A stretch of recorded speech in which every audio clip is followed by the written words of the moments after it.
welcome back to A Current Affair. Our next news report, thermoregulation in children. What modifications have been made to rugby in contribution to the safety of children, and is it enough? Let's go now to our representative of Little Footy and Mod Footy, Zac Cyrnjac, to see what has been done to maintain our kids' sport fun in the Harsh Aussie Sun. To you now. Thank you for having me on the show, Lockie. Now, with thermal regulation, heat is produced when we exercise. In order to keep our performance at an optimal level, we need to get rid of this excess heat. In cold conditions, however, we can have the opposite problem. Our bodies may not generate enough heat to keep our performance at an optimal level.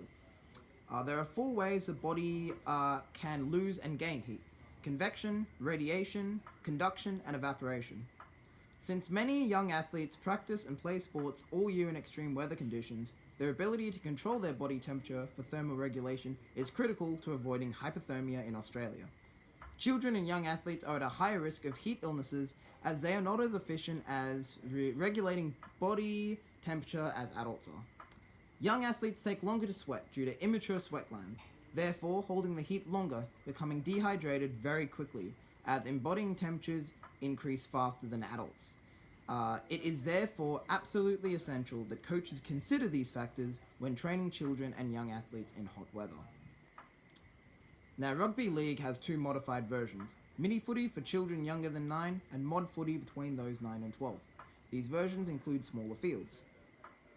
In the Rugby League Laws of Mini Footy and Mod League Guidebook, page 4 outlines the adjustments made to mini footy in their field sizing. The guidebook states, the field measures 68 meters times 30 meters for ages up to 8 years. If a league wishes to play mini footy at 9 years, the field may be increased to measure up to 68 meters times 40 meters. The guidebook later on addresses for 6, 7, and 8 years to measure approximately 68 meters by 30 meters of regulation field. Thanks, Zach. These changes can contribute to a decline from various heat illnesses on the field, as young athletes have an easier time with their modified field as the sport is less physically demanding of them. Little footy considerations are important to consider for games that take place in the summer months. A new policy coming from the news team over here on Channel 9 would like to see an enforcing program on coaches required to complete in order to coach.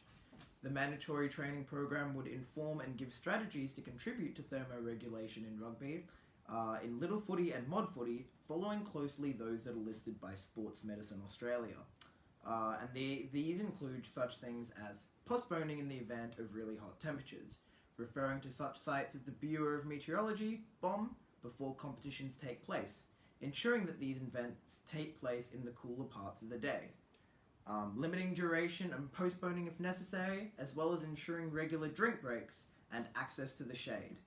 The mandatory teaching for coaches would help ensure safety to children and young athletes of Little Footy and Mod Footy. Thank you for your time today. And our next segment, shopping at Aldi.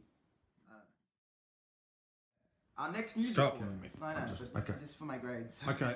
There you go. You ready? Yep. Go. What modification in children? It's not recording for some reason.